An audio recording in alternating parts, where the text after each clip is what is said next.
Okay, let's call to order. Let's do a Pledge of Allegiance to the flag. And Gina will start us out. Go this way. There you go. Pledge allegiance to the flag. Pledge allegiance to the flag of the United States of America and to the republic for which it stands, one nation, under God, indivisible, with liberty and justice for all. That was great.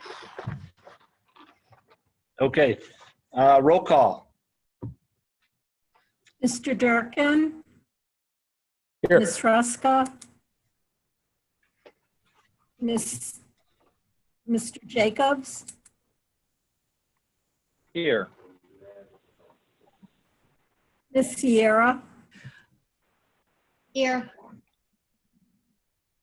Marianne, I don't know if Ms. you got me. I Towner? think I was still on mute. Okay, I have you. Ms. Towner? Here. Ms. Salas, Mr. Smithing? And here.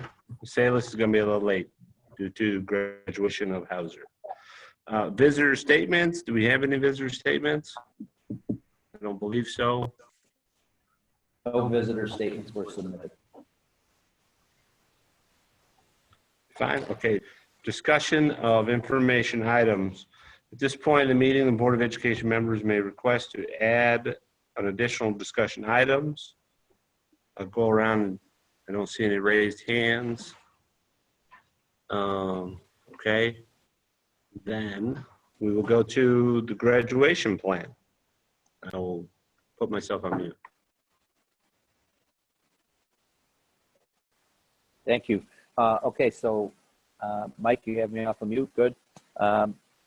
So Dr. Freitas and I will chime in together, but obviously our virtual graduation plan is set for Friday, the 29th, and the ceremony itself will be broadcast live on our YouTube channel at 6:30 p.m. And there is a diploma pickup that is going to occur between 2 and 5 p.m. And the building administration did a great job last week with the cap and gown pickup and the diploma pickup, and then with the yearbook pickup for the underclassmen. And so Dr. Freitas and his team were able to work out some additional touches to the diploma pickup, and I'm going to allow Dr. Freitas to explain that. So Dr. Freitas, if you want to unmute and give them a little summary of how graduation is going to look. Will do. Good evening, board members. So our virtual graduation again will be Friday, May 29th from, at 6:30 p.m. But prior to that, okay, we have our diploma pickup. Okay, it's going to happen in the RBHS parking lot by last name, A through H from 2 to 3 p.m., I through Q 3 to 4 p.m., and R through Z 4 to 5 p.m. And this is our guidance for students and families. This is a drive-through pickup only, okay? Students should wear their caps and gowns in store. Graduates are encouraged to decorate their cars, okay? You could put balloons on it, you know, that's safe, removable paint. You know, it's your vehicle, decorate it as you would like. Vehicles will be directed into the staff lot for diploma pickup. Please follow all the traffic control, and let's not run over anybody, and we haven't yet. So just please, guys, follow the signs and follow the direction from all the staff. Following the diploma pickup, and this was at the request of your parents, following the diploma pickup, vehicles will be guided around the staff lot to a marked area near the auto shop. At that point, students under the guidance of staff will be asked to walk in a socially distant format to a stage to be recognized. Remember, socially distant is 6 feet apart, as the professionals recommend. Parents should follow alongside the graduates, driving very slowly in their vehicles as they walk the stage.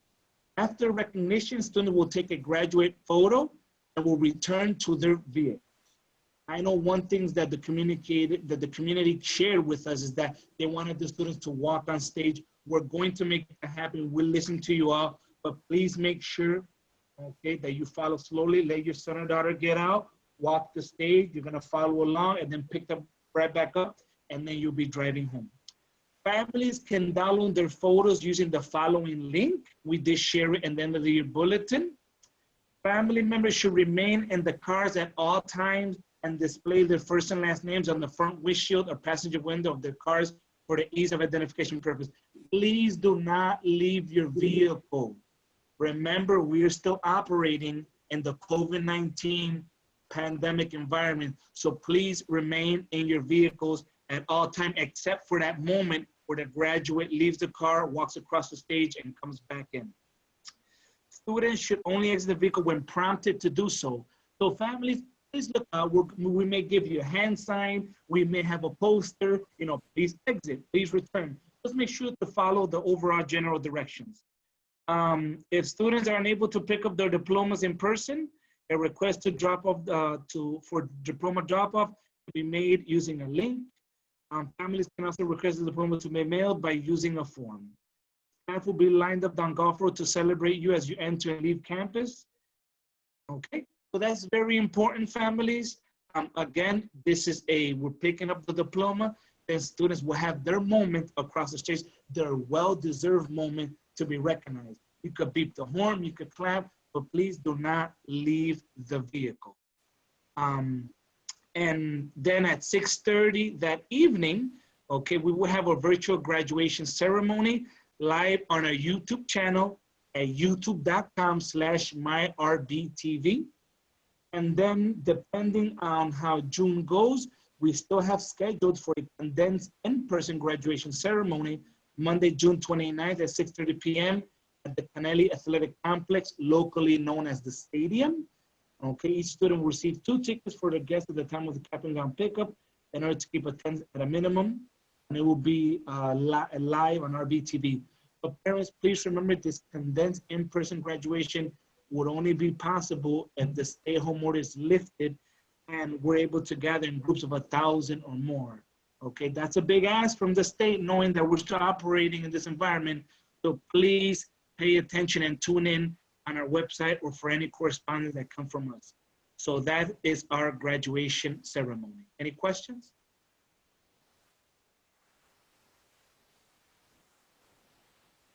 No, I think that's very exciting. I'm glad we got the stage, and I'm glad we're going to do the drive-through, and I'm glad that's working out for us. So Laura, if you got to raise your hand, just raise your hand so we could know that you have a comment.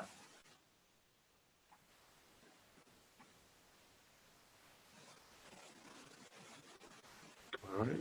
We want to move on to the RBHS COVID-19 information plan beyond graduation. I know it keeps going. I think Ms. Oreska is frozen, so before I move on, I wanted to see if she had a comment. She was leaning forward to ask a question. Can you hear us, Ms. Oreska?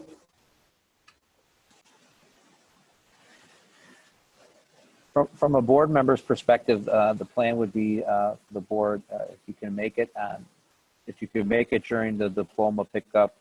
The weather is supposed to be beautiful. It may be a little hot, so if you want to wear shorts or light slacks under your gown, but I could have gowns available and we could kind of stand behind the stage, so we wouldn't necessarily interact with the graduates, but we could still be in the backdrop as they come across the stage and get their diploma cover and their photo taken.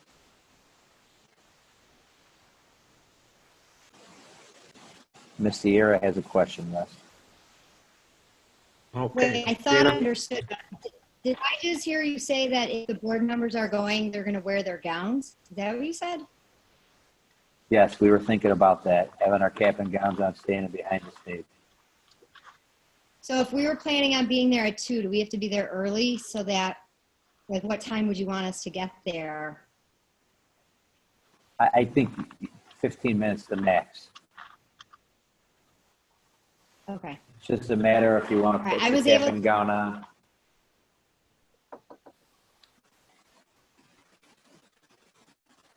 Okay. Did you have a question about that, Ms. Sierra? No, I just wanted to make sure that I understood. I thought I would just be coming to the parking lot and just waving. I didn't realize that cap and gown was part of it. So I just wanted to make sure that I understood. No cap, just gown. And Sure. if you, Yeah. if you can't do it, you can't do it. If you want to still just wave, but I figured if we could be in our gowns at least somewhat close to the stage, it will still formalize the event. Okay, no, that works. I was able to get off work, so I'll be there at 2 or at 1:45.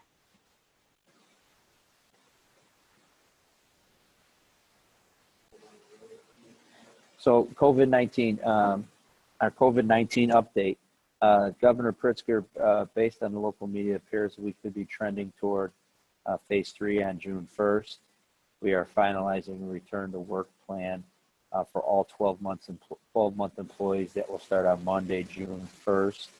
We'll ease back into it our first week. Then we'll begin to accept people from the public if you need to walk in tariff, student fee or schedule issue transfers, some of those things. So we're going to be putting out that communication later this week on the website. But we are developing our return to work plan for 12-month employees. We will be requiring visitors to wear a mask in the building. So please plan accordingly. We have some additional shields that are going to be put on employees' desks that work with the public or walk-up visitors.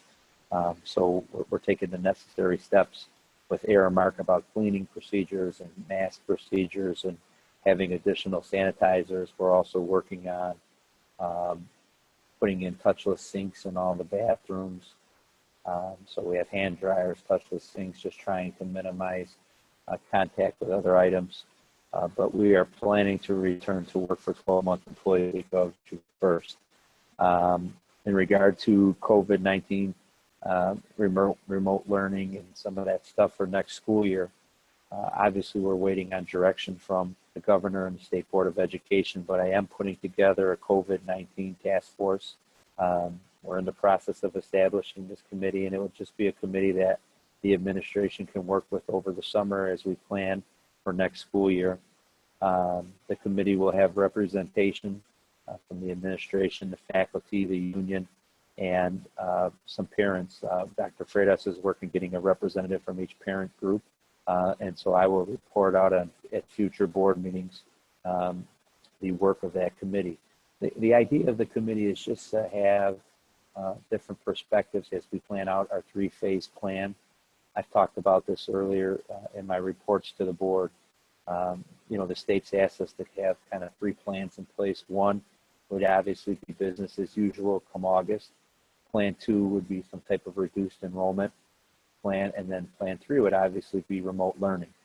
So just having different representations both from the union side, the faculty side, parent side, administrative side, and maybe our student board members, and student board advisors can be on that. It's just an opportunity to make sure we're covering all perspectives as we start to plan for next year.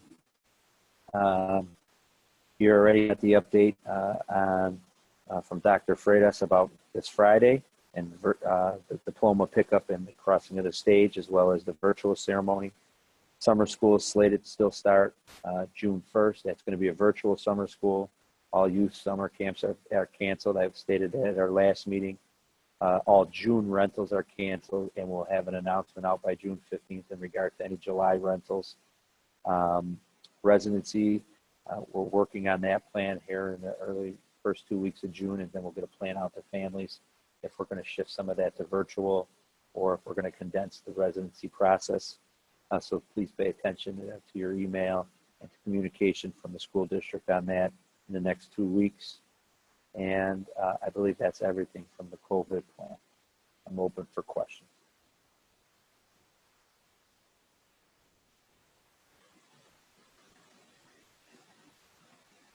Okay. All right. Some questions? We'll move through. We'll be looking forward to those. President's report. I do not have a report today. Superintendent's report. Superintendent's report. Curriculum Advisory Council is scheduled to meet June 16th. The Facilities Advisory Council met Thursday, May 21st. We discussed summer work with the roof and the gymnastics HVAC, as well as some of the steps Aaron Mark will be taking as we begin to return employees to work and prepare for next school year. The Finance Advisory Council met on Wednesday, May 20th. We reviewed the tentative budget. We also reviewed a financial document Kristen will go through tonight just on the overall impact so far from the COVID-19 pandemic and some projections for next year. No update on personnel advisory. No update on policy advisory. There are some separate policies in the packet tonight. These are some of those policies that we've been discussing at the last few meetings and been referencing. So we decided to bring them separate for a first read tonight and for some discussion before separate of the usual press packet that will come out from the School Board Association. Purchase or lease of land advisory council, no update. There is a new Cook County Commissioner has been seated for Commissioner Tobolsky, who resigned. That's Frank Aguilar. I've reached out to Mr. Aguilar, and him and I are scheduling a time to talk this week so I could bring him up to speed on the status of the project and what we're looking to do in partnership with the zoo, and to see if we can get his support. So I will report back to the board at the June meeting. I think that's it for the superintendent's report. All right, great. We'll go to the principal's report. Dr. Freitas? All right, good evening, honorable board members. Can you believe it, guys? The 2019-2020 school year has concluded. But don't be partying now, because at the end of the school year, I think all of us, we should feel a little sad, right? That formal learning stops for a few weeks. You know, none of this hooray. I hope we get some tears, and I hope we're sad. And the only time I ever wish that, you know, because we're going to miss each other in learning. Guys, Bulldogs, to other students, guys, we're going to miss you guys. You know, we loved hearing your stories, your goals, seeing you in Zoom classes, interacting with you. We're going to miss that. I would also like to give a special thanks to the Board of Education, our Superintendent, Dr. Skinkis, our Assistant Sub, Dr. Smetana, all the teachers, paraprofessionals, security, maintenance, related service staff, and all the retirees, Steve Urich, Don Soper, Gene Cluj, Jeff Tillotson, and Dean Dave Sibley for an outstanding year, and showing that when we work in solidarity, we can overcome anything. And we're proud of everyone here because we got to be pioneers of remote learning. And we're gonna be in the American history books. The board members, you know, maybe in the next year or two when we come up for the US history book adoption, okay? Our story is gonna be there, so, you know, I hope that we approve it. And guys, remember this, you know, often pioneers and founders, guys, we struggle. We're going through this for the first time. We stumbled, you know, we messed up, we got some things right, some things wrong, but we're gonna reflect and be better for it.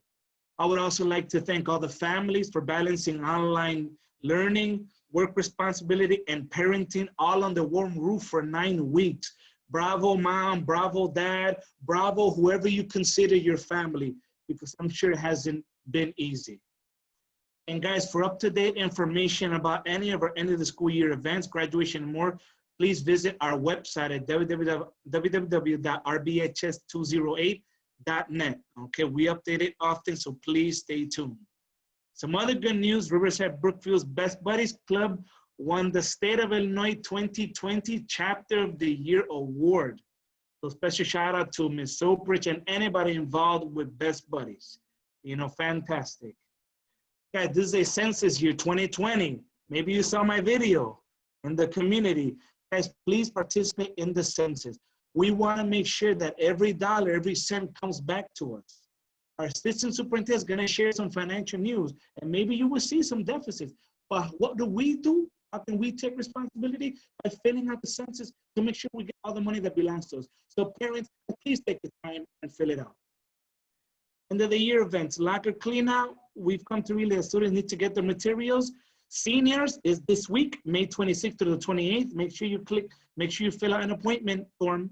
Sophomores, your locker clean out will be June 1st to the 4th. Juniors, June 8th through the 11th, and the freshmen, June 15th through the 18th, okay?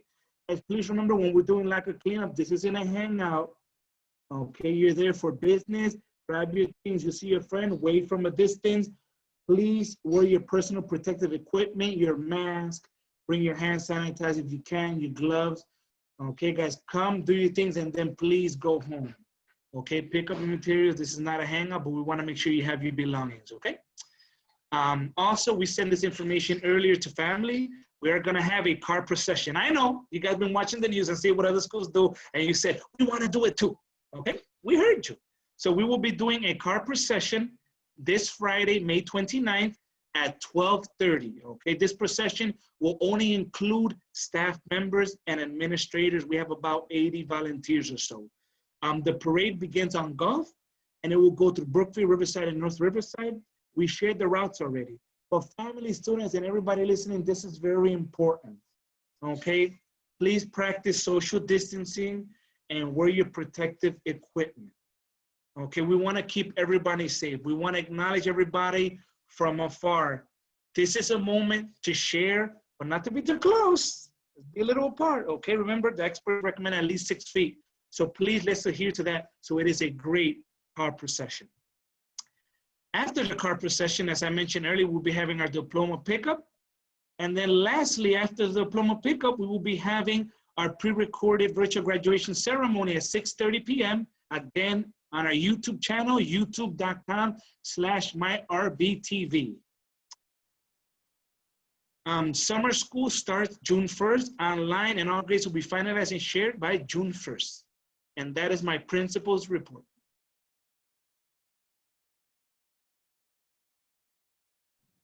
Is there any questions for Dr. Freitas? And board members, remember, if you'd like to ask a question, just click on the participant logo on the bottom. And then when the white screen pops up, you can click raise your hand, and then we know you have something you want to comment or ask a question on.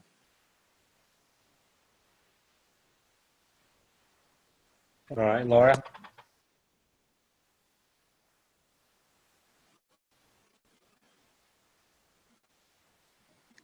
I think you're on mute.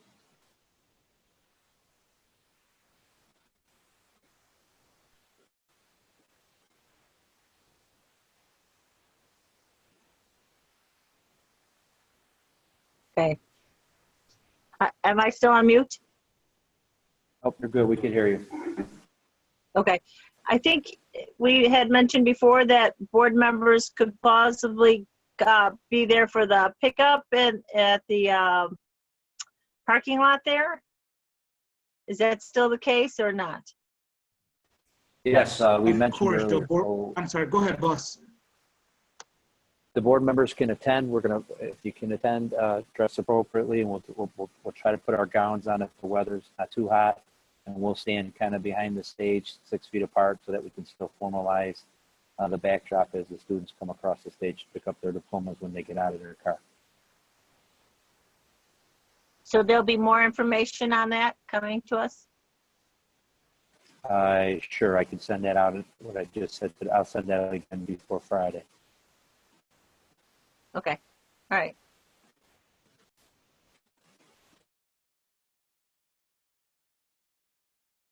All right, then we'll move to the Assistant Superintendent's Report. Dr. Santana. The attached reports tonight will provide the board with financial information through April 30th, 2020. This represents 83% of the fiscal year. The first report begins on board book page 6. This is the monthly summary report. As you can see on this page, the total operating revenue for the month was about 1.2 million, with 36% coming from interest on investment, 23% coming from property tax and CPPRT, 23% coming from federal and state reimbursements, and then 13% coming from evidence-based funding, which is our traditional state funding that we receive every month. The total operating expenditures for the month were approximately $2 million, with 75% of that towards salary and benefits, 9% towards special education tuition, and 7% towards operations and maintenance.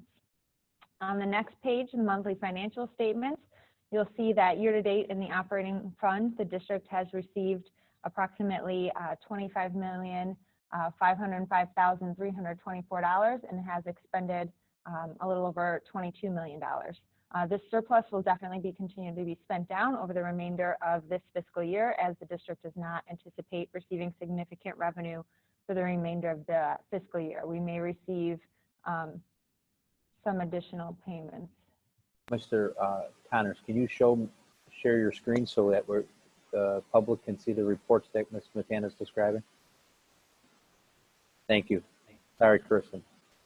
That's okay. So as I was saying, we currently have about, when you're looking at the revenue we collected this year as well as expenditures, we roughly have about a $3 million surplus, and that will certainly be continued to be spent down the remainder of this fiscal year, which is May and June, as the district does not anticipate receiving any significant revenue for the remainder of the fiscal year. The only thing that's out there is state reimbursements for categorical grants such as special education tuition, transportation, driver's education, and we are not necessarily anticipating the state making those payments this year. We'll know more in June. On Board Book page 8, this is a summary of revenues that shows that the district has received 96% of our revenue in the operating funds for this year. However, this is really due to unexpected funding sources. Without this additional revenue, the district would have collected 95% of the budgeted revenue, which is 2% lower than where we were at this point last year. Just to highlight the biggest unexpended funding sources this year, interest income. The market was very good, and the township treasurer as a whole had more money, pooled money to invest on behalf of all the districts, so we received an additional $200,000 over what we had budgeted for. IMET, which I had talked about a few board meetings ago, we received revenue about $58,000. C-Power Energy Savings, which the former business manager enrolled the district in, is $28,000 in additional revenue. And then from our insurance cooperative, we received $12,000 for participating in the wellness program and having a majority of our staff participate. On the next page, in Board Book, this is a summary of expenditures, which shows that the district has spent about 83% of our expenditures, and this is about where we were at this time last fiscal year. We were at 81%. So we're tracking relatively similar when you look at the operating funds. The next document I provide every month, this is just for the board's information. This is begins on Board Book page 10. It's the statement of revenues and expenditures for the month, which outlines all of the budget to actuals for each account. Next, on Board Book page 21, this is something new that I added for this month. This is the projected fiscal year financial impact from COVID-19. As you can see from this document, there's a very minimal financial impact on this year due to COVID-19. We certainly lost some significant revenue, but you have to remember a majority of our revenue comes from property tax, and that had already occurred for the most part. And then we did have some savings in expenditures, but overall, it had a very minimal financial impact on the district in fiscal year 20. You'll see a much bigger impact in fiscal year 21 and the years to come. And then also in my report on Board Book page 23, this is also just for the board's information I provide it every month. It is the activity that occurred in student activity accounts for the month of April. Keep in mind that that testing account will continue to have a large balance, and so we pay that College Board bill in June. Lastly, in my board report, I wanted to touch on the blend and extend options for electricity contract. So the district currently has a 3-year agreement. We are in year 1 of 3 with a vendor to purchase the district's electricity. The vendor has what's called a blend and extend program, which could possibly save the district anywhere from $5,000 to $25,000 should the opportunity arise. Blend and extend is an opportunity to lower the district's price of electricity in the middle of an agreement if the market were to drop to a lower price point. This program would require the district to sign a contract within a 3 to 5 day turnaround time to approve the new rate. It does not modify any of the existing contract language other than the price, and it certainly does not extend the contract terms either, or the length of the contract. So should this opportunity arise for the district, the administration would like to take advantage of it. And I believe under Board Policy 4:60, that the superintendent or designee should be able to do this on behalf of the board since it is a budgeted expense and the district is not entering into a new contract or a new agreement or altering any of the terms. But nevertheless, I wanted to notify the board of this possibility, and then should the opportunity arise, I would certainly update the board of the possible savings and the new agreement that we were able to secure on behalf of the district. And that concludes my report. Thank you, Chris. And Michael, can we go back and show the screen to the board members on page 22 of board book?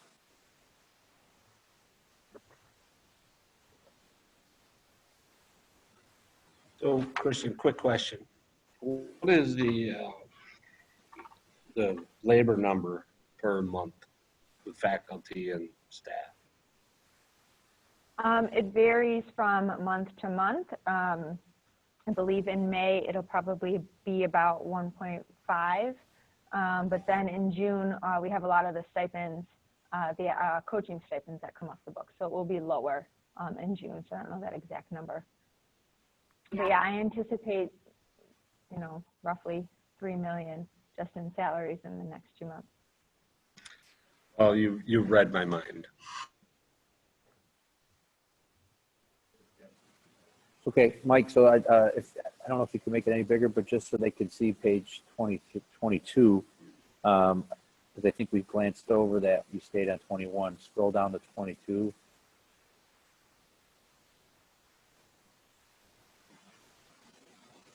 And so just so the board sees, we're basically losing roughly $355,000 in revenue from COVID.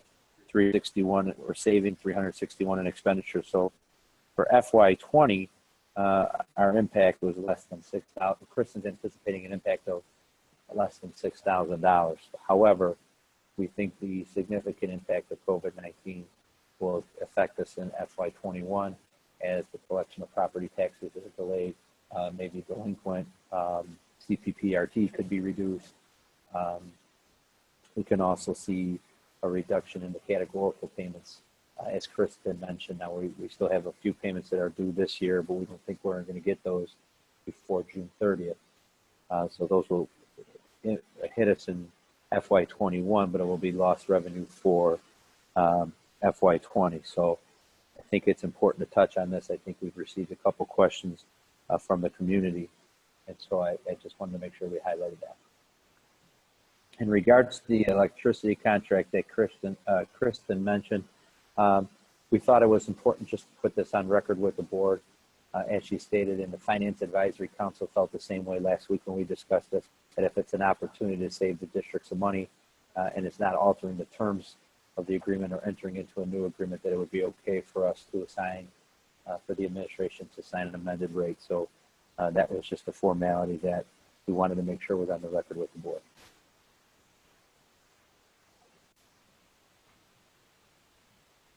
Any questions from the board?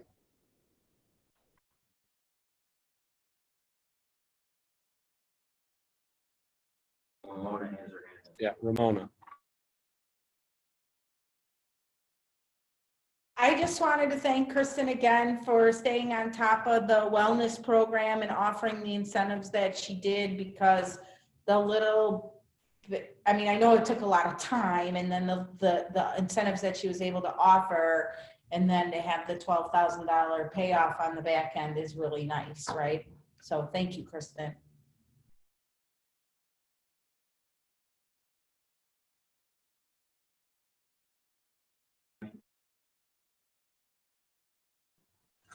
All right, so we'll move to old business. We have life safety and capital improvement.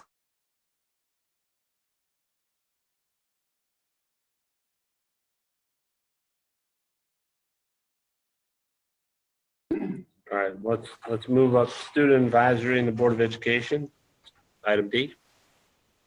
So based on the recommendation of the board and the discussion with the board, we conducted a process this year to select for the first time during my tenure, and I think in the first time of the district's tenure, with a student advisor to the Board of Education. And we had 10 students that applied to be the student advisor to the Board of Education. From that 10, we then narrowed that list down to 6. From the 6 that completed the process, we did a poll to the student body. So the student body would then have an opportunity to review the 6 juniors and possibly select one and vote for the top 4 candidates. And based on those top 4 candidates that applied, or from the student poll, excuse me, they had to go through an interview process with myself, Dr. Freitas, Mr. Jacobs, and Mr. Durkin last week. And after that, I will turn it over to Mr. Jacobs so he can summarize the process. Thank you, Kevin. It is my great pleasure to just make a few remarks about the interview process, and I think the recommendation that we are putting forward for the board's consideration tonight. As Kevin said, 4 candidates, they each had 20 to 25 minutes to basically not only, sort of talk a little bit about why this was important to them, but we also asked 5 questions to each candidate. They were the same questions to all 4. And of course, I want to point out, and I think this is particularly interesting to hopefully members of the community that may be watching this. What struck us in that interview process is that all 4 students had quite outstanding academic standings. They came with recommendations from various teachers. And in all 4 cases, I think what struck us was the remarkable depth of their extracurricular involvement and, extracurricular both at RBHS, but also in the broader community. And then, so on some level, if that was the floor, then we got sort of to the standout scale. Then you can imagine, talking to 4 of us is probably not, that would probably make anybody a little nervous. But what really struck us was the amazing attitude all 4 candidates displayed, the attitude of wanting to become a more active member of the RB community, the fact that they were all amazingly articulate and just fundamentally interested and informed about some of the things that happen at the school. But what ultimately made our decision, or what guided our recommendation to the board tonight, were their ideas, the specific ideas that the 2 candidates that we're putting forward tonight basically answered in response to a question that was like, what topic do you think we might want to address if you were to join us? And in the case of Lily Adelsick, that was an idea that the outreach to students who are not so active should be improved.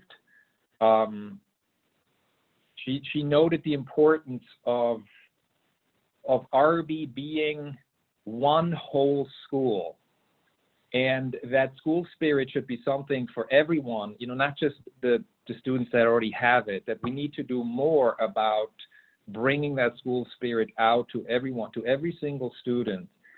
And Lily also noted the momentum that has already been created under the leadership of Principal Freitas, that we hear from many members of the community and many members of the student body itself. And she basically expressed interest in helping to further that even more. And in the case of Michael Suzuki, he specifically brought sort of 2 ideas to the table. The first one was the idea to leverage student input for more and better social and emotional learning, something that, really also quite struck us because that SEL has been discussed in depth through our strategic planning session and at prior board meetings. So it was like, quite sort of stunning to hear a student, an RB student, sort of say, yep, we need to do better. And Michael also talked about that we should seize on opportunities related to the 5 Essentials survey, which I would guess if you asked 10 members of the RB community, what are the 5 essentials, they would have no idea. Yet Michael brought this to the table and said, so the 5 indicators are effective leaders, collaborative teachers, involved families, supportive environments, and ambitious instruction. And I've always felt that that's actually a very, very smart framework that would allow us to better connect with all members of the community. And so again, we were certainly drawn to both of those specific ideas from. And so specifically, we went into this thinking that we might pick one student advisor, but basically because the quality of these ideas was such that we, after the interviews, we deliberated and we said, how could we not, take them up on these ideas, and how could we not have two advisors potentially? And that's why we're specifically bringing Lily and Michael forward tonight for the board's consideration and hopefully, adoption or approval. And one thing I want to also say that, which was a little bit of the deliberations about, are we setting a precedent? Does this mean that we're always going to have two student advisors? And the answer is no. This was at the discretion of the board, something that we felt we want to try. And we have no obligation whatsoever to pick two again next year, or any student advisors for that matter.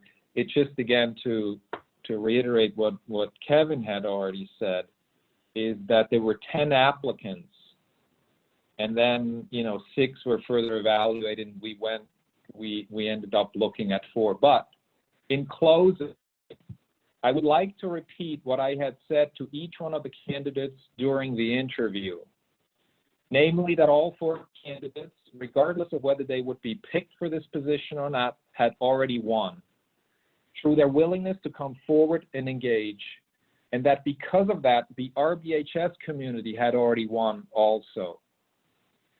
We are living in a challenging and rapidly changing world, and to see students and the RB community step forward in the way they did is deeply inspiring to me. Maybe because we official adults don't say it often or directly enough to our young adults, let me say it now as clearly as I possibly can.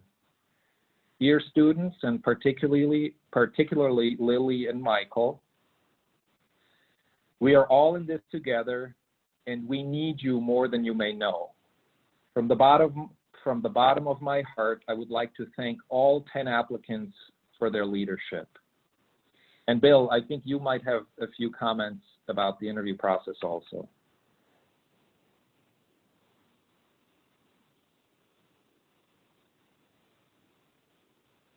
Yes, thank you.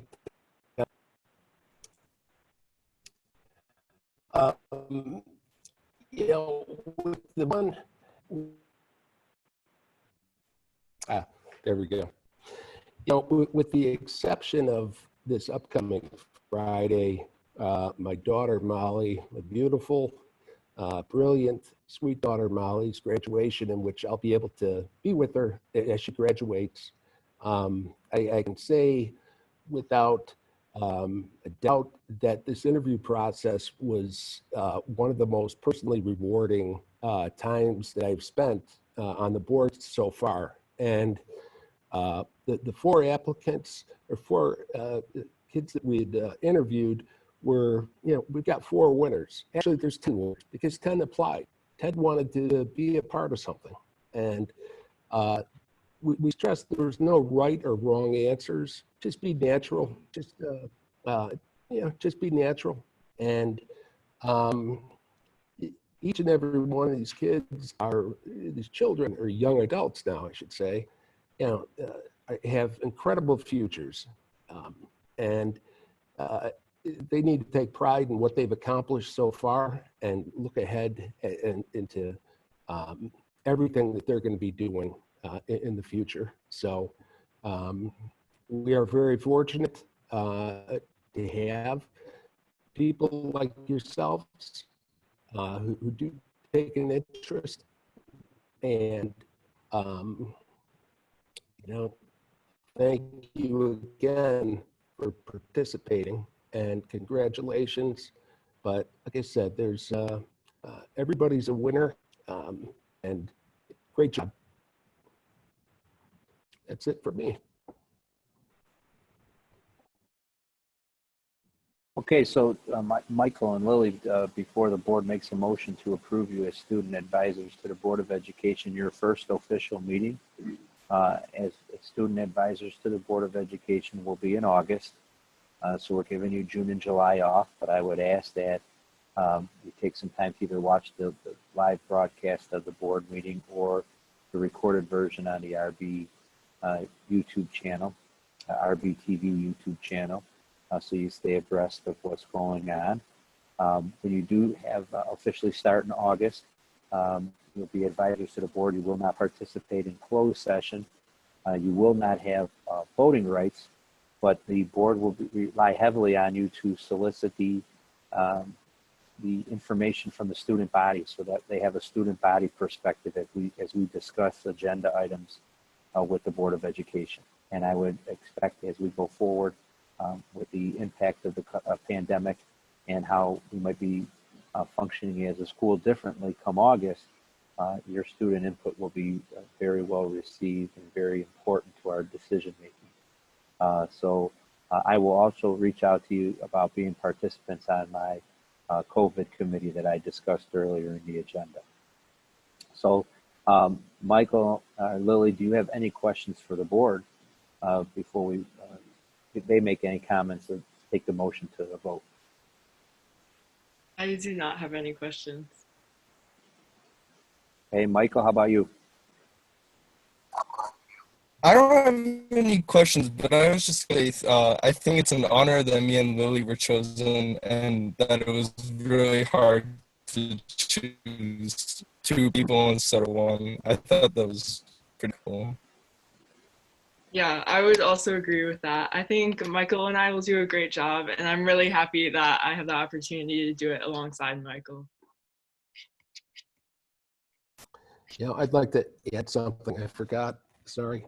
You know, for the four who that we interviewed, if there's no conflict or any issues with this, I'd like to personally offer, upon your request, if you need a letter of reference as you start applying for colleges, you know, please feel free to use me as a reference. I'm sure Tom will do the same, you know, as long as there's no conflicts, but just wanted to throw that out there and extend that invite over to you.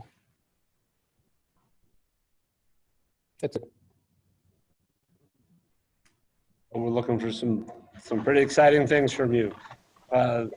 Jacobs, you want to read the motion?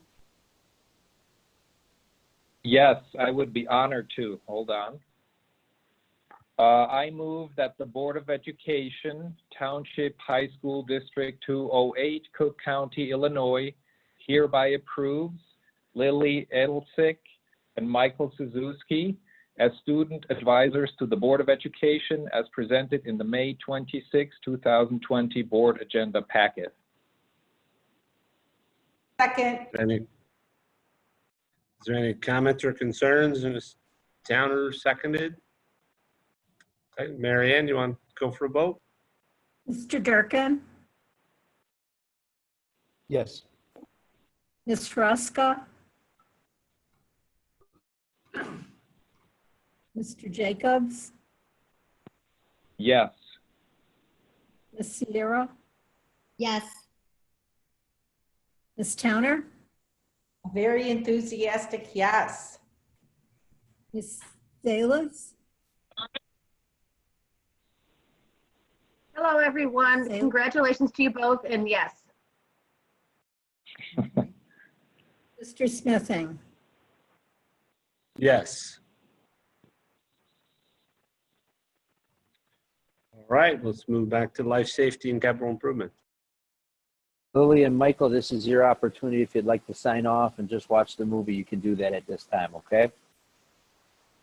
Okay, I just want to say thank you for this opportunity, and to all the other candidates, if they're watching this, I just want to say that everyone was incredibly qualified, and I'm really grateful to be chosen to be an advisor as well as Michael, and I'm sad that my peers couldn't be chosen as well, but I look forward to representing the student body in the upcoming school year. And I would like to thank you all. I'm really excited. We are so happy to have you, and we're excited for the possibilities. And you Thank don't have to leave if you don't want to. You can stay on, right, Ms. I'll Dr. stay, yeah.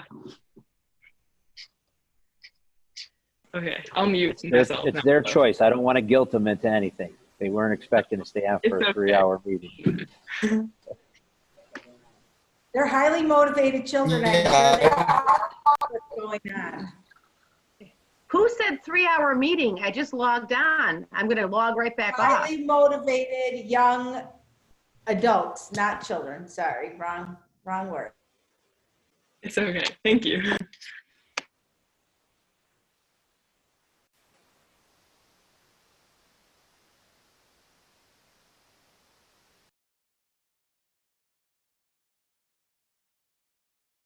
You're All muted, right, what's boss. next? Life safety and capital improvements. We had a little setback with the rain and the weather the last few weeks. So the official roof work has not started. They did do some prep work prior to the storms. But we are on track to start here in the next 7 to 10 days. Also in regards to life safety capital improvements, with the amount of rain we had, one of our items on our life safety report to be addressed from the bonds, from the life safety bonds, was flood mitigation. And with all that rain that the area did receive, we had one pump that failed in the weight room where we got about a ½ inch in about a quarter of the weight room. And then we had seepage in about 2 or 3 other areas in the basement. But other than that, we did not have any flooding, which is a significant improvement. And it was a pretty good test with the storm that we faced. So I think that the flood mitigation definitely worked. And that was a good catch by our architect to put that on our life safety list. I have no other updates in regards to life safety and capital improvements.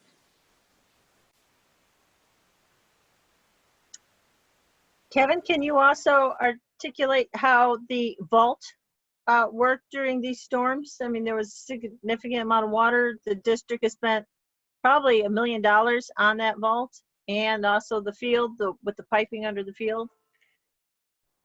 Yes, we did not have any issues with our field. We did not have any flooding. Obviously, we had some minor areas of standing water as the water drained towards the various drains on the track. But we did not have any significant large ponding like we're used to experiencing. We also, some feedback from some local neighbors, we also did not have any streets flooding. And so I think it was a definite, it was money that was definitely well spent, impacted, had a positive impact with that amount of rain. So are we able to see if that vault was at capacity? How do we know that? We're not able to see if that vault is at capacity. It's basically like an underground detention pond. So basically, as the water drains in from the field and from the surrounding tennis courts, it basically has a bunch of channels through it. So the water just fills into that vault, flows through those channels, and then out into the sewer system. But the amount of time it takes for it to go through the channels in that vault, down the pipe to the pit, and then get ejected out to the sewer system slows that from impacting the rest of the sewer system, so that sewer system can support the surrounding properties and surrounding streets. But we're not able to see inside that vault or have like a measurement during a particular storm like that. Okay, I just have one last comment. I know when we were building it, we had a video of it, and I don't know if that's still on our web page, but it might be nice just to kind of have that parked there so people know that huge investment that the district took, and if they want to see it, it's working, just because you can't see it, but they should appreciate all the time and effort, money that's gone into it. Yeah, I think those pictures are still on the website. Great. That's one of those things, Laura, like no news is good news, right? Like if there was a problem, we would have heard about it. And the fact that there wasn't is awesome, right? That's how you know it worked, which is a great thing. Well, I think in the past, the football field would flood and all the water would come off and go right down into the neighborhood, and the streets were, ankle high and so forth. So that did not happen, and that's the whole idea of building those the things, so the vaults, so that the water from the field and the runoff would stay there. But trust me, our backyard's still flooded quite a bit.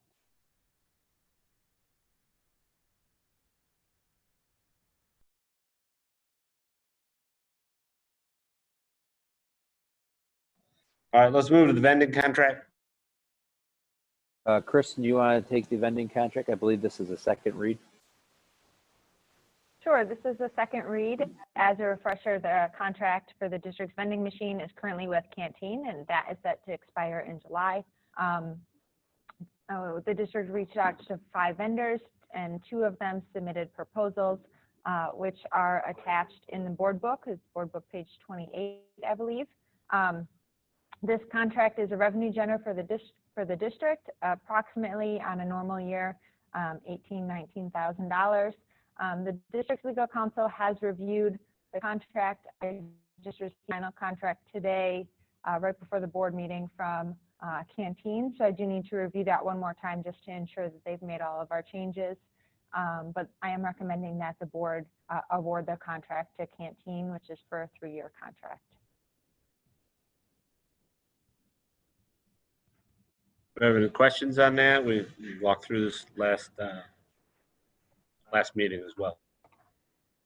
I'd like the board to notice that in the resolution, it does have final, pending legal counsel review. So that if there is something that Kristen catches, that there is room for the Kristen to work with legal counsel to make any final changes. Okay, I'll read the motion. The Board of Education, Township High School District 208, Cook County, Illinois hereby approves.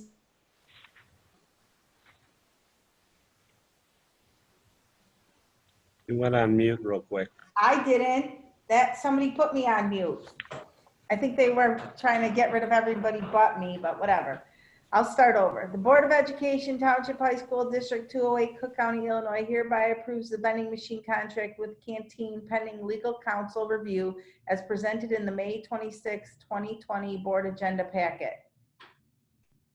Second. Second by Mr. Jacobs, and then Mary Ann. Ms. Fresca, Yes. Mr. Jacobs, Yes. Ms. Sierra, Yes. Ms. Towner, Yes. Ms. Salas, Yes. Mr. Durkin, Yes. Mr. Smithing. Yes. All right, move to the forensic recalculation. This is second read again. This is an agreement that we made with Frantic. I believe it's back in 2013. And so the idea of this is so that they would help us pursue money left over from the state that was not collected in regards to enrollment. And so what they would do is every year that we would receive a payment, we would get back, we would have to pay them 15%. And so they're trying to do a one-time buyout, which is about 5%. And then the district would, Kristen, what's the dollar amount that we would make? The difference, the savings, I'm sorry, I don't have that in front of me. 165,000, thank you. Does the board have any questions? I'm getting some feedback. If we could mute before we take a vote. If you have questions, just raise your hand. All right, you want to read the motion? Here we go. Sorry. The Board of Education, Township High School District 208, Cook County, Illinois hereby approves the payment of $80,084 to Frantic PC as presented in the May 26, 2020 board agenda packet. We have second.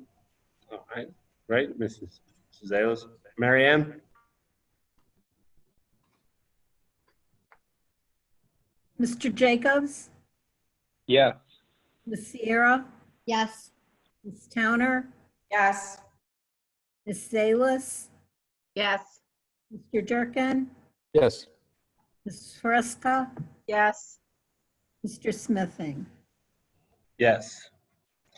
All right, we'll move on to new business, board policy updates.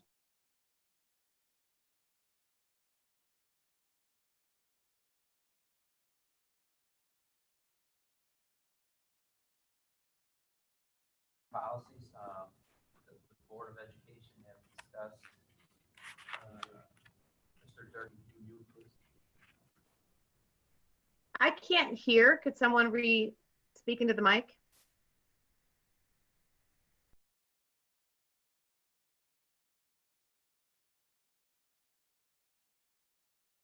Can you hear me now? Okay, these are some of the policies the board have discussed over the last few months, and we talked about bringing them to the Board of Education separately from a press packet that comes out from the School Board Association.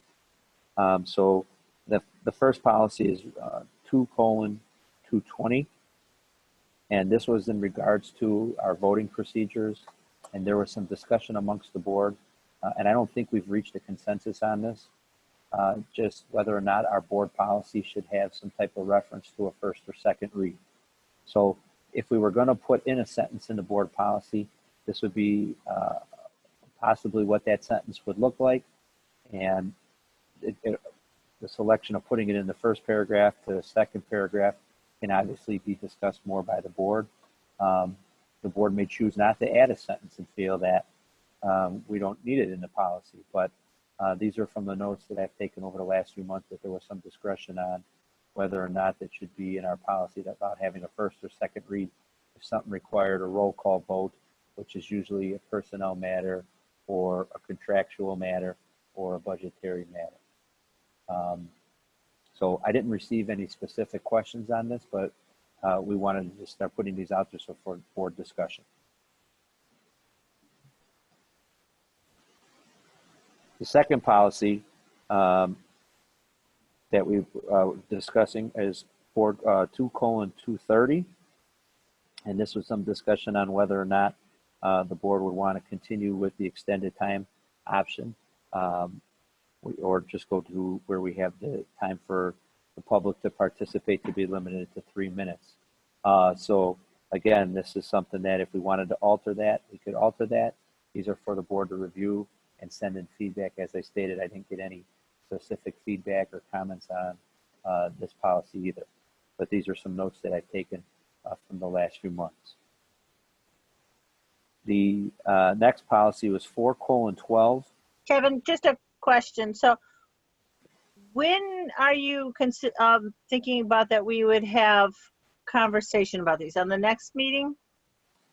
I would think that the board would want to submit comments or questions from reading the packet with their concerns, so then I could bring to the board, I received this feedback or I received this feedback. I didn't receive any feedback on these, so I'm assuming everybody thought it was a first read. So these are some of my general recommendations, and then I would think the board would submit some comments for the next meeting so that we can have further discussion. Okay, because Gina and I had seen some of these and we're part of that conversation. So I just want to make sure that we have open conversation about these and that it happens at a board meeting. Yes, that's the intent. Okay. Like I said, I didn't receive any feedback, and so instead of going one by one tonight, I'll just read to the board why I'm making the recommendations I'm making, and I would expect board members to submit comments for the next meeting so that we could have some kind of place to start off, or like a diving board to start off our discussion. Okay. 4:12 and 4:20 kind of are basically saying the same thing. So all I did was marry the two together, and the School Board Policy Association recognizes 4:12. So usually when you see a policy in our manual that ends in a 2 or a 5, it's usually a self-created policy. And so all I'm recommending is that the board would vote to eliminate 4:12, and we combine that language into 4:20, which talks about maintaining our fund balance at 33%, what funds are included in figuring out the operating fund balance, and what action the board should take in the event we're not at 33%. 6:310, high school credit for non-district experience, credit recovery, and course substitutions. If you look at the second page of this policy on page 131, there's been some questions that have been submitted both during the last few meetings when we were discussing the senior graduation requirements and the discussion of our graduation requirement. Mike, if you could scroll down a little more so that's on the screen. So the highlight parts on the screen, please. Thank you. So the idea of this was just reviewing our PE waiver policy and our fine arts survey policy, I think, is on there. These are covered in both 6:310 and then under the student 7:260. And in regards to our PE waiver, the question that was submitted a few months ago was, why do we only allow the students to take a PE waiver for the 9 weeks and then go back into the course, and why they can't stay in a study hall for that semester, similar to how marching band does. Some of the questions we received then when we started to altering the graduation requirements was that the board would like to maybe revisit PE waivers and maybe even the fine arts survey class. So what I would recommend is the board submit some questions or some comments or their opinions on this so that we can dig into this more in June. And we also have a curriculum advisory council that's taking place in June. And so on the feedback that we get at the June board meeting on the policy, that could help redirect the curriculum advisory council as we review classes and graduation requirements and those things. And then this one might need to stay out for discussion longer than even the next meeting, but it would give us an opportunity to kind of have a couple groups touching it and providing some feedback for the whole board before we make a decision on it. And I believe that is the end of the policies.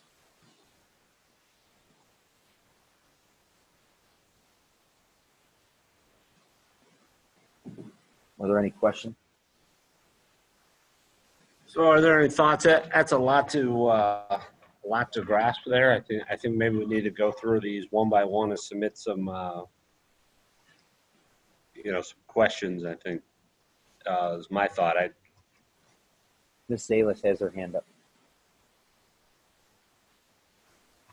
Thank you. No, I think, so a couple of thoughts. One, I think it's absolutely good practice to go through the board policies separate and apart from the legislatively required changes. What makes sense for 208? Are we adhering to board conversations? So I think these are a very good start in that direction to get us to a point of addressing some of the issues that certainly have raised themselves since I've been on the board. I do have some wordsmithing and maybe some policy details I'd like to think through.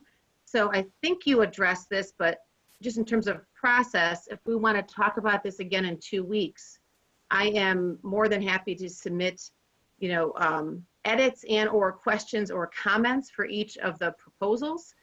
The remote format is kind of challenging to have this discussion, and I am respectful of the fact that we're in a remote format, but I think because of how we're having to interact, if we submit something beforehand, and then perhaps, Kevin, you could compile everyone's comments, assuming they've read it and digested it and given some thoughtful feedback, then we can have a more productive discussion.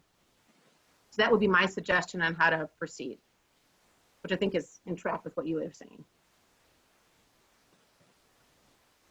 Correct. I think, I usually submit the questions or comments that are submitted so the board members can see if other people are aligning with their same train of thought. So if the board members wanted to submit some comments or just even cut and paste something they wanted to wordsmith and send it in the email so that the whole group can see it before our next meeting, it might be easier to discuss. Also, at our next meeting, if we are returning to work June 1st and that we want to move towards eventually having more board members attend the board meeting, will still be less than 10. We could possibly set that up so that we social distance and can have an in-person discussion. That's also a possibility. So I think the getting together in person is probably a very good start. It's a personal decision or a professional decision, but speaking for myself, I'm happy to be in person for that. And as everyone knows, I'm happy to submit questions beforehand, so I will do that for these items as well. Laura has her hand up.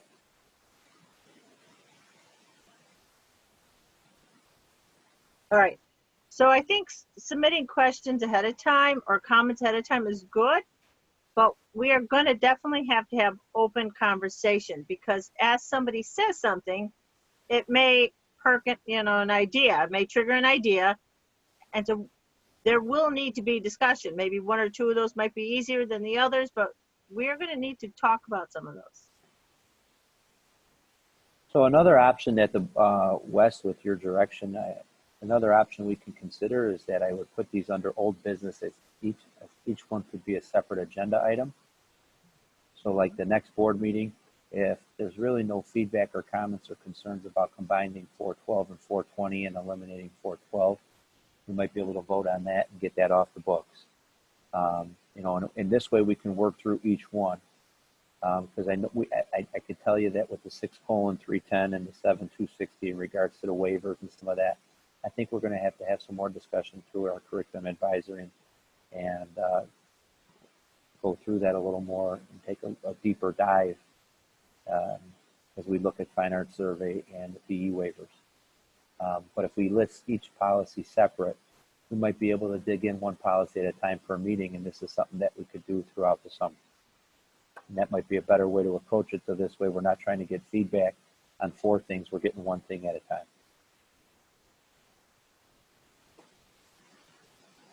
Yeah, I think we can break those first 2 up into one group, right? The visitor statement's pretty straightforward, and then so yeah, I think when we get into the later part, we should break it up because what we don't want to do is take an hour discussion and then we're like, what was the middle part, right? No problem. So I will have Mary Ann and I will place them each separately on the agenda. And then this way we might be able to knock out 1 a month or maybe more. We'll see how the discussion goes. So related to that, Kevin, where are we with the mission statement? It's not an apples to apples comparison, but I think it's part of a larger discussion. Correct. Is that going to come up soon? I was planning to start to bring that to the board again in either June or July. I've only received 3 recommendations out of the 7 board members. So I have that on my weekly update every Friday asking for board members to submit, and I've only received 3. So I need some board members to submit that. Otherwise, I could just bring the 3 and we could go off of that. So I can. I mean, in my opinion, it's been a request for a few months now, so we should probably move forward. Okay. I can talk with Wes about how he wants to approach that, and I can possibly have that on the agenda for the June meeting.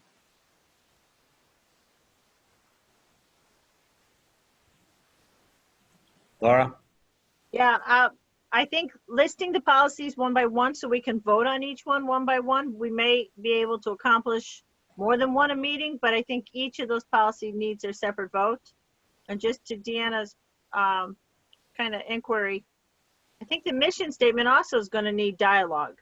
And so in this format, it's a little more difficult to have that open dialogue, although I think we're getting close to that point where we'll start to be able to come together and discuss. I could start putting it under a discussion item. I think we have it on there before, so I could put it back under the discussion item. If we can't get to it to June, we should for sure be able to get to it in July, I would hope. I would ask then that the rest of the board members, I could put out a list in my Friday update of what's been submitted. And if you have additional ones or comments on the mission statement, that you please submit them before the next board meeting. Okay? Sounds good.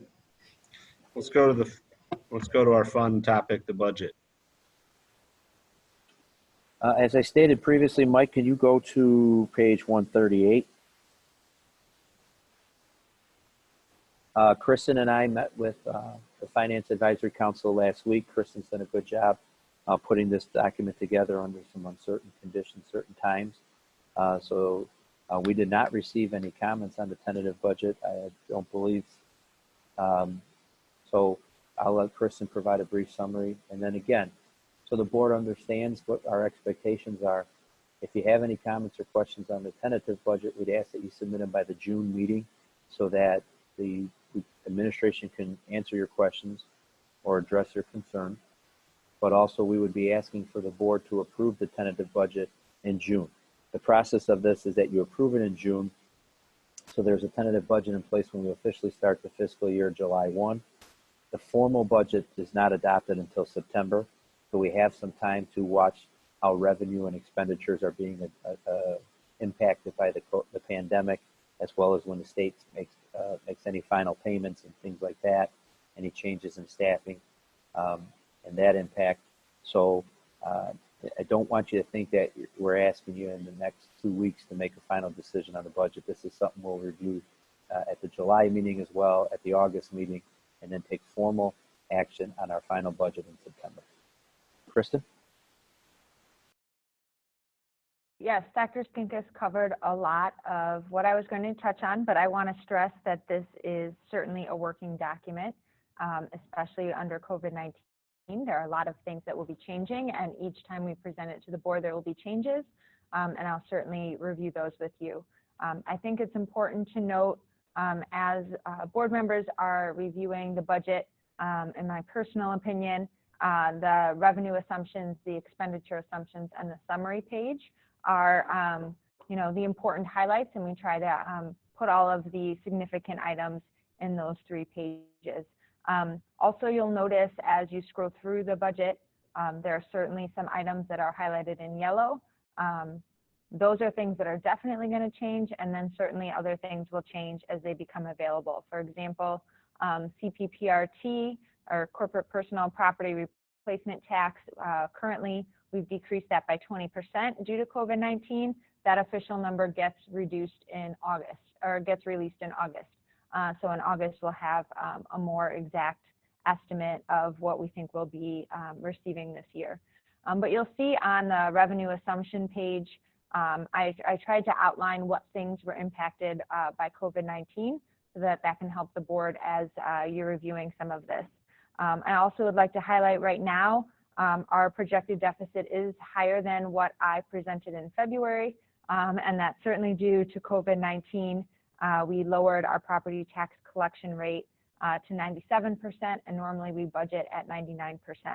So our projected deficit has increased about $340,000 since our projection in February, which brings us currently to a deficit for next year of $979,963. Again, certainly this will change as more information comes available, as we use actuals to kind of look to see exactly where things come in. We use April 30th actuals right now. That gets more exact as we look at May 31st actuals, and then actually the fiscal year actuals in June. So again, this is the first read. I would echo Dr. Skinkis's comments. Please submit as many questions as you'd like before the June board meeting. It's very helpful if I have them in advance, and I'd be more than happy to answer any questions that you may have.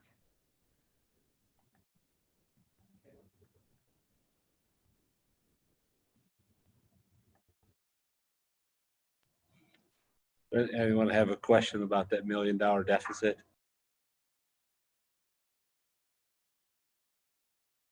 So, this is Deanna. I'll just make a comment on this, that I think Kristen's done a really good job of putting together the start of the budget, considering so many unknowns that are out there. And it's really going to take a lot of diligence to get us over the finish line. $1 million deficit, that's nothing any of us want to be dealing with. It's not something we anticipated. But I think we all need to recognize this, the state of the state of county property taxes, and just the impact that will be, that COVID will have on us moving forward. As Kristen mentioned, she went just briefly through her assumptions. We have the property tax collection at 97%, and so each percentage point is worth about $250,000 to $275,000. We traditionally collect closer to 99, sometimes 99.5%. I think our historical has been between 98.5 and 99. So the fact that we're lowering that to 97% will show, I mean, that accounts right there for probably $500,000 of that deficit. And that uncertainty comes because the Cook County has pushed back the August tax collection payment by 2 months. And so you have to anticipate with the impact of COVID-19, not only will you have some delinquent payments, but you'll have some people that won't make those payments at all. We're also going to probably see an increase in property tax appeals, especially for areas from the mall. So we need to be prepared for that. This is very similar to what I was experiencing when I first came to the district in 2011. So we've been through this before. We have some ideas on how we can address it. And so we'll just have to kind of take this 1 month at a time. So, question, Kristen, can we look at how if we change these PE credits, so if you're playing a varsity sport that counts as a PE credit, how does that affect the budget?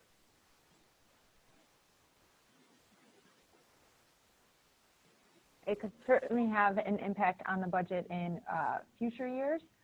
Since our staffing is already in place for next year, it would not have an impact on the budget next year. I do think there would be financial savings the following year if we can identify what staff needs to be reduced in regards to the wellness department. And if we did the same comparison to Ms. Ruska's point about taking the graduation credits down to 19.5 versus a 22. So that would be easier to identify in the process before we have to make staffing decisions, but that would also be something that we would, really be able to look at next year once we decide if that policy were in place. Then students would pick classes, and then we would be able to reduce staffing based off of what students picked. And then at that point, we would be able to identify what the budget impact is. But unfortunately, all the staffing decisions, which is why we stress how important staffing is and why we do it so early, is because those decisions have already been made and we are unable to reduce staff at this point. So all of those things would impact the budget in fiscal year 22.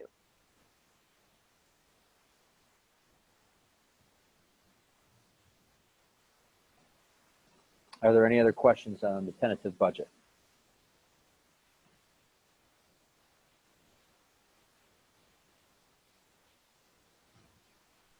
All right, well, let's go to the liability insurance. Mike, can you scroll to, give me a second, Mike.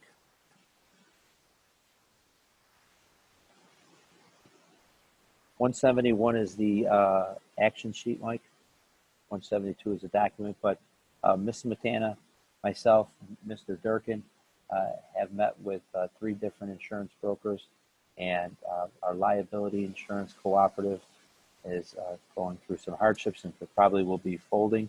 And so the district would need to pick a new broker for its liability insurance. And so Kristen's been doing the yeoman's work on this, so I'll let her provide her summary. Sure. So I want to start by recognizing that this is a lot of information to take in. And so this is certainly a first read, and the purpose is to educate the board kind of as to where we are right now in the process. So we're currently a part of ISIC, which is the Illinois School Insurance Cooperative. This is for our liability insurance.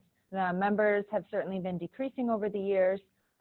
This year we have 8 members in the cooperative. Next year, 2 have already said that they would be leaving, so we have 6. So I do not foresee a future in this cooperative. And so as a result, we've been exploring our options as Dr. Spinkus has expressed. And so there really are 2 different options for the district, and then within that there's some other choices that need to be made eventually. So the 2 real differences are going with a different cooperative or going directly with a broker. So certainly there are benefits for each. Going with a cooperative, you certainly have some stability in costs and coverage because that's spread out over multiple schools. You have some potential equity and returns from leftover claim funds. And then you have some loss control, which helps insulate the district from market conditions when that fluctuates. The benefits of choosing to work directly with a broker include choosing coverage that meets the needs directly of the district, as opposed to being locked into what the cooperative has to offer, and that can also help save some money for the district as well. So the next page is really a summary over the three different options. So we have two cooperatives, which I'll talk about in a minute, but you'll see the first one is the School Suburban Cooperative Insurance Pool. As you know, education likes acronyms, so this pool is called SKIP. The next pool is called CLIC, and then the third option would be going directly with a broker, which would be Alliant. And so, I put this chart together just to kind of summarize the different coverage options that are available by each of the different options for the district. I don't want to go over those in detail. Ultimately, you can see the Suburban Cooperative Insurance Pool has slightly less coverage. I will say, though, that the next pool, CLIC, while it has more coverage, hasn't gone out to the market to get a renewal since the liability insurance market has kind of turned. So I do anticipate those limits lowering a little bit. And then last, with Alliant, it's really hard to put together something because it's kind of an a la carte menu, and you can choose the coverage that fits best for the district. So you can see, the two cooperatives are pretty similar in terms of coverage. The second pool certainly has higher coverage right now. I don't know if that will last. On the next page, I just highlighted some additional information about each of the three different options. So the SKIP pool, the first pool option, has 64 members. This pool is managed by Gallagher. This coverage does not include student accident liability coverage, which we would need, and law enforcement coverage. It does include firearms, so it includes part of the coverage that we need. And if you look at CLIC, this cooperative is bigger. It has 185 members. It's also managed by Gallagher. And so why this is important is ultimately we will need to choose one cooperative over the other if we decide to go the cooperative route, as Gallagher won't give us an estimate on both cooperatives. We'll have to choose one or the other. And so you can see, they also have, like the other cooperative, they also have GCN, which is Global Compliance Network, which is training modules that we use, and some other benefits as well. And then lastly is Alliant, and that's an option to go directly with a broker. They have several clients that are schools, some of which are CPS and Elgin School District U46, which are some of the two biggest districts in the state. Certainly they have a lot of market leverage and are able, again, like I said, to tailor the coverage to the district's needs. I think really what's important to stress is that all of these options are going to be cheaper and more expansive than the district's current coverage. So regardless of which option we choose, we can't go wrong, in my opinion, because they're all going to cost less and we're going to get more coverage.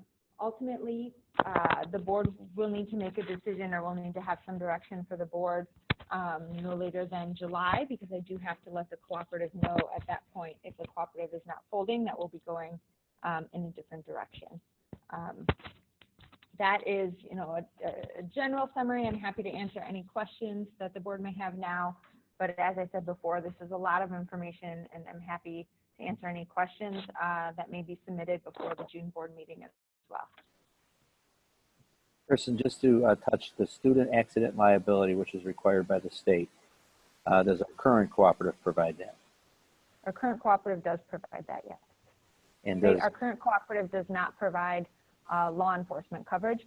That costs us roughly, I believe, $2,500 a year for the law enforcement coverage for our school safety liaison officer. The collective liability, the CLIC cooperative, do they provide student accident insurance? They do. And what about the law enforcement? They do as well. So we would not need to buy anything separate if we went with CLIC? We would not. Good. Yeah, and those coverages are readily available, whether it be if the cooperative doesn't necessarily provide them, those are still items that you can available for purchase, and there seem to be pretty reasonable costs. One thing to think about, the way our industry works, I'm in the insurance industry, and so the way it works is that whenever there's a big disaster, some type of accident, what have you, back at 9/11, there's always going to be litigation. So currently with COVID, there's going to be a lot of litigation. There already is in the industry, and over what should or should not be covered. Policies may have exclusions or may not, or they may be vague, what they will or will not cover.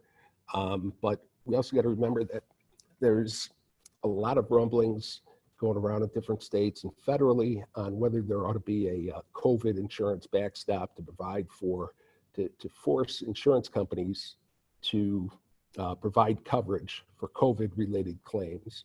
Now, where am I going with this? Well, I'm not advocating one way or the other, but something to think about is if we're in a cooperative.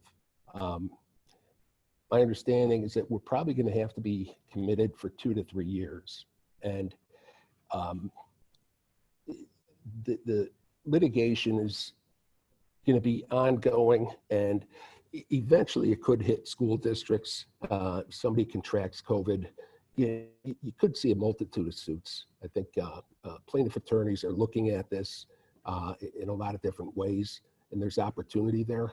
So by being in a co-op, if a plaintiff attorney finds a weakness, and there's state or federal legislation that's passed that forces insurance companies, co-ops, what have you, to make payments for COVID-related claims, then it could be a huge hit, for any co-op or any insurance company. Whereas if you're out on your own, you may not be affected by others. So, we have a lot more to look at.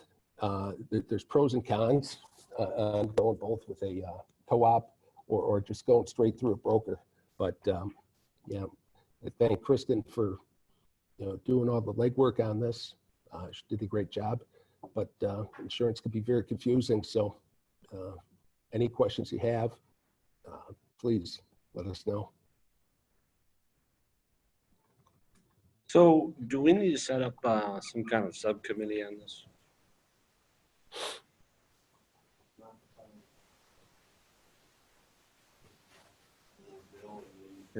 You're muted, Wes. So I'm just saying, not really because I looked at this in the finance committee, but maybe we need to get Bill and another board member to work with Kristen on how they want to advise to go forward with this. Yeah, I'm fine with that. If Deanna has some time, she has some experience with doing insurance proposals and quotes for the county. So she could serve on that advisory council with Kristen and myself. Anna has her hand up.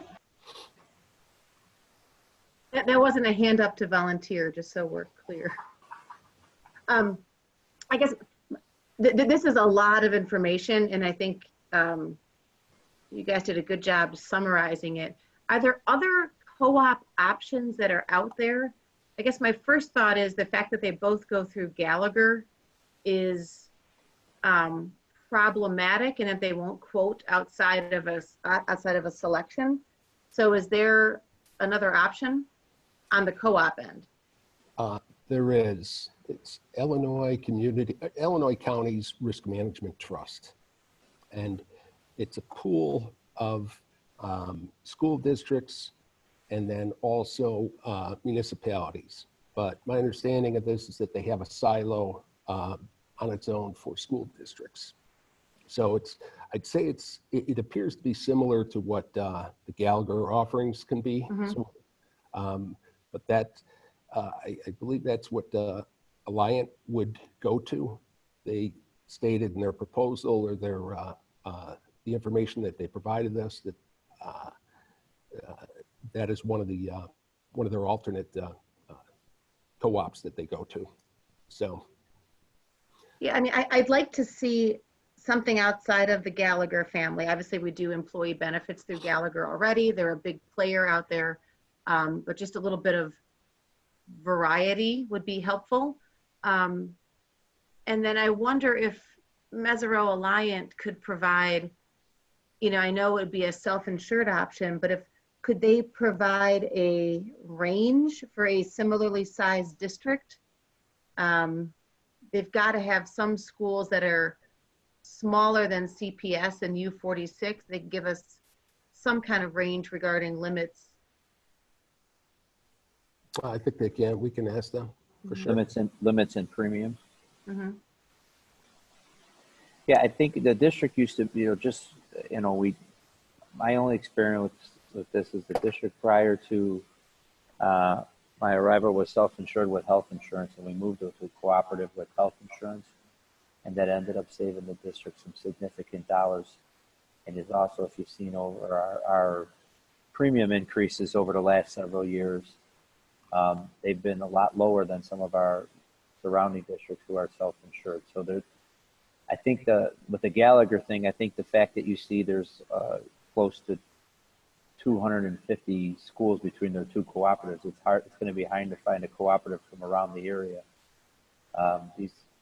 Most of the schools, if they're not in Skip or Click, are with Alliant, but that's just within the 3 or 4 local counties. There are some that are self-insured. But my experience has always been that the benefit of a cooperative is that you get to spread some of that risk across the other school districts to help keep premiums down. So I think we could do a deeper dive and see if we can come up with something else and provide some more information in June. Deanna, would you be willing to, if we needed to have another Zoom meeting about insurance, to participate? Yeah, no, I would be happy to. I think it would be good to hear from the board in terms of what their overall appetite for risk is, right? Because I think, Kevin, you're laying out very clearly going self-insured to a co-op.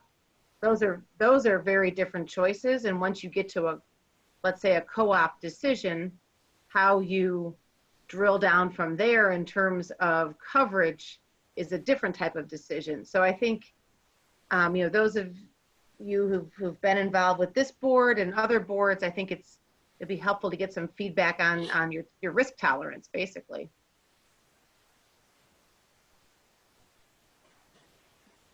Yeah, and I think like Bill brought up, the fact that, like, yes, and if you're in a cooperative and there's a lot, it could work against you, but it also, if we ended up getting some cases, we could end up taking on all that load all that risk ourselves.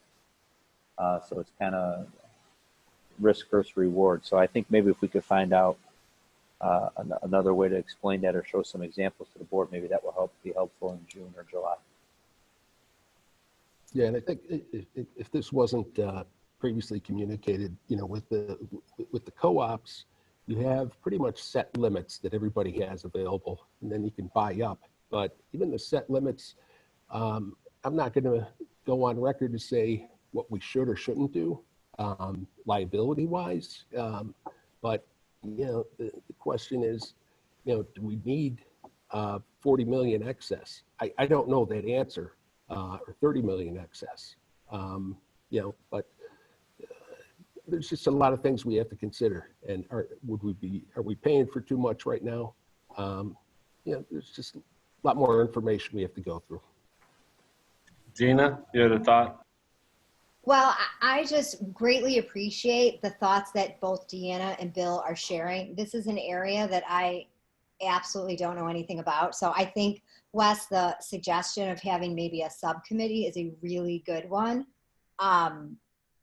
So that, because everything that Bill and Deanna are saying are things that I don't even know what questions to ask, because this is an area that I don't know anything about. So I appreciate the suggestion of having a subcommittee, and then maybe bringing suggestions back to the board that go in a little bit more in depth for those of us that don't have any any background in this area.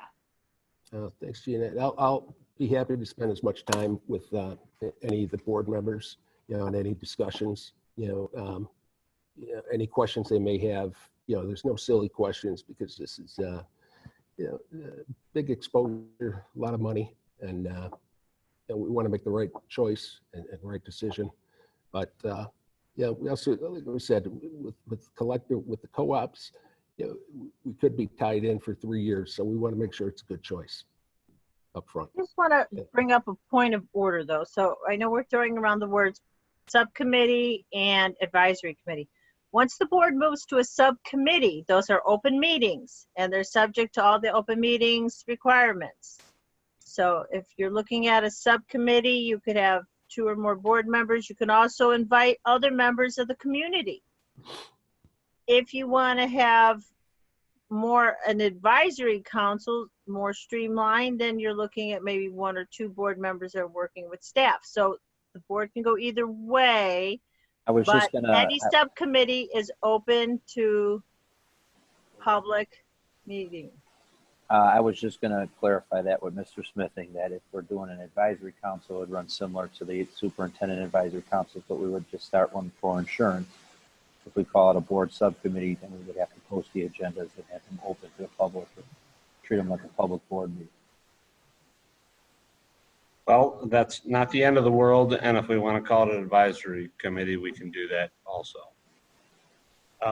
What do some of our peer groups do for this insurance? All of the schools in the area are either in CLIC or SKIP. Our feeder schools are all in SKIP. A lot of the local high schools are in CLIC, with a couple bigger districts like Morton. I think Proviso, and some of them go with Alliance. Could we take our standard list and list that out?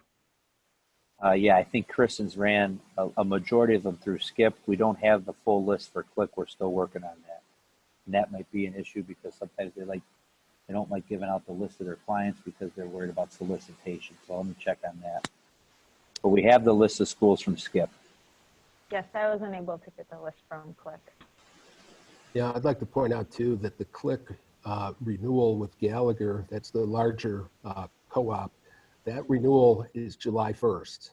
And so they've already got their renewal. All the member districts have received their renewal. And so, unsure as to how that's, whether or not there's been any increases, decreases, but obviously we're looking for more information. Whereas the SKIP renewal comes up December 31st, which is also the same day as our expiration, through ISIC.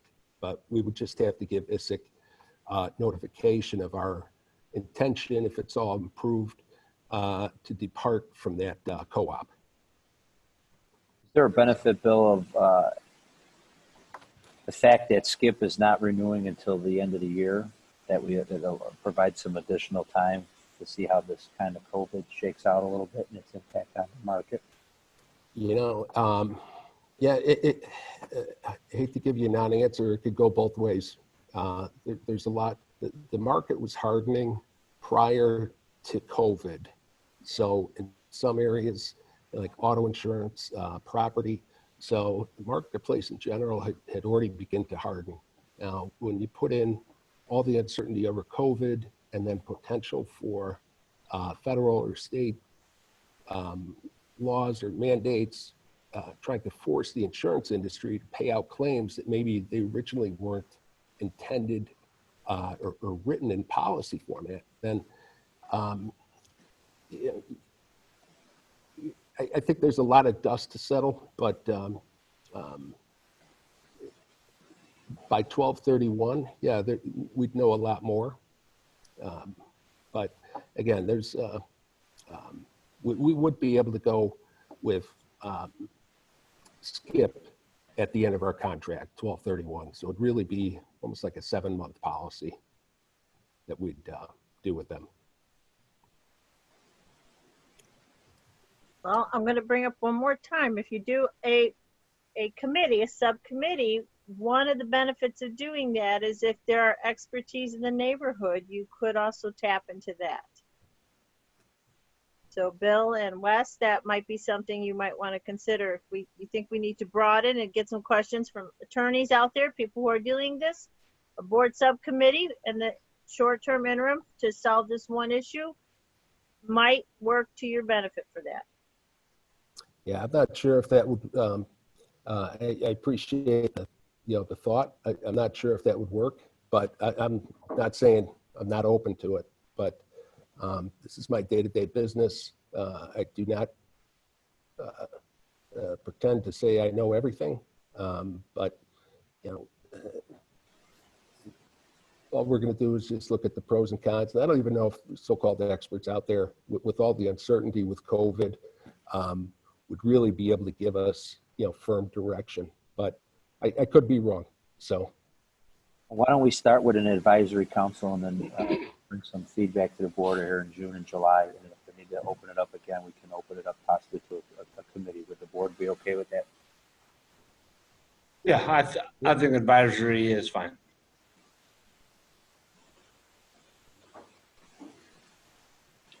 Okay, so we got a lot to tackle with that. And we'll get started on that here. Thank you. Let's jump to the facility use agreement. Every 2 years, the Board of Education, well, every July, the board approves the facility use agreement for rentals of the facility. Every 2 years, the administration reviews our fees compared to those surrounding districts' fees, and then we adjust those accordingly. And so Kristen and Joel and the business office staff looked at our rental invoices and then looked surrounding districts' fees, and she adjusted the document accordingly. And I think there were a few questions submitted. Kristen, can you please cover those?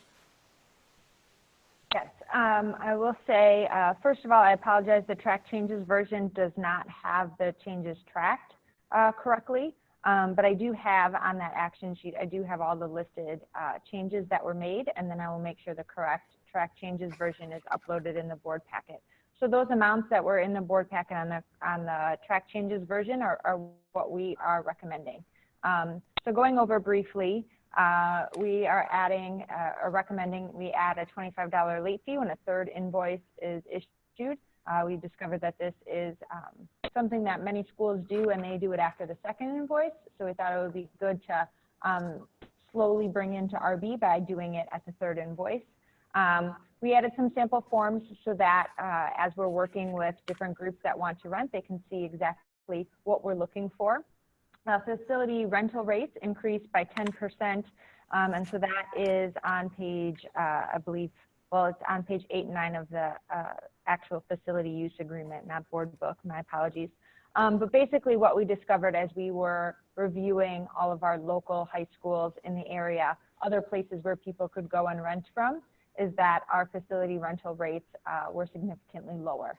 And that was across the board for all groups. So we are recommending a 10% increase, and then that would be in place for the 2 years. We added tennis courts as a place that people could rent out. We also are suggesting an increase in custodial rates for 3% due to increased costs of Aramark as we anticipate those going up by CPI. And then also we have our PayPal feature that we are actually still in the process of getting up and running smoothly, but we would like to rent that out for group 2, which is some of our feeder districts. There was a question about what is included in group 1 with governmental entities, and that is included with people we have reciprocal agreements with. So for example, the Village of North Riverside, when they come in and use our pool for the summer, we have a reciprocal agreement with them. Same thing with the Village of Brookfield. It also includes the police when they come and do their physical fitness test. They use our track. They fall into group 1 as well. And then lastly, there was a question submitted about additional revenue. You know, this is hard to estimate right now. I can get a more exact estimation for next board meeting. My rough estimation right now would be approximately anywhere from $1,000 to $2,000, but I can get a more exact amount each year. for the next board meeting. And we'll use last year's numbers since we have a complete set. You know, unfortunately, this year with COVID-19, we can't use this year's rental revenue.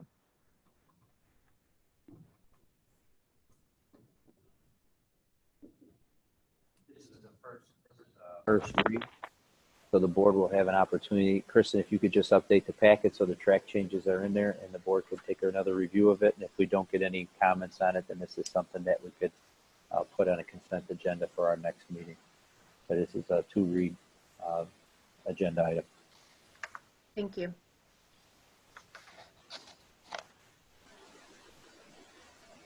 All right, with no further questions, we'll move on. Matters for closed, personnel, purchase, sale, lease, real property, collective negotiations, and school safety. Any visitor statements? We didn't have any visitor statements. Discussion items, any requested items? Had none of those. Consideration of items for future meetings. Anyone? All right, and we'll go to closed session. We can read the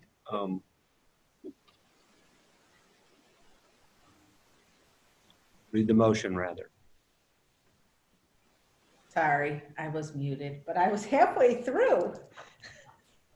Resolved that the Board of Education, Township High School District 208, Cook County, Illinois, enters closed session for the purpose of considering appointment, employment, compensation, discipline, performance, or dismissal of specific employees of the public body or legal counsel for the public body, purchase, sale, or lease of real property, probable, imminent, or pending litigations, collective negotiations, and school safety. Second. Mr. Jacobs, second. Mary Ann? Ms. Sierra, Yes. Ms. Towner, Yes. Ms. Salas, Yes. Mr. Durkin, Yes. Ms. Ruska, Yes. Mr. Jacobs, Yes. Mr. Smithing. Yes.